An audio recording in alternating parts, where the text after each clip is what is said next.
Now for the tank, this is really just in case anything goes wrong with your concentrator.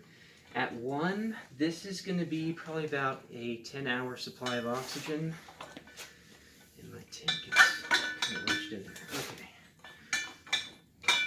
Okay. So at 1 liter, it would last about 10 hours.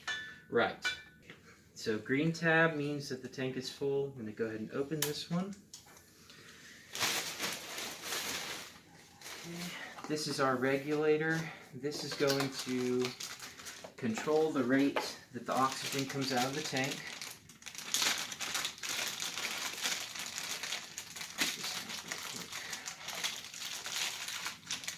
Okay.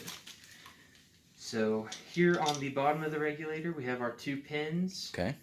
Here on the side of the tank we have our 2 pinholes. Just going to loosen this up here. Line up the pins over the holes. That's going to lock in, and we're just going to tighten it down here. This wheel on the side is where we're going to adjust our liter flow. I've got it set to 1, so it's ready to go. Cannula or tubing is going to connect here. Okay. And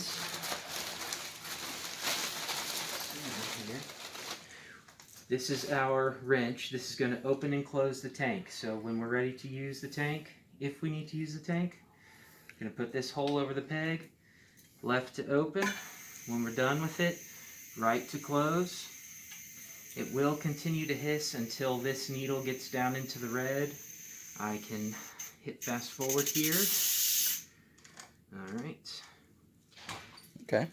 And that's really all there is to the oxygen tank.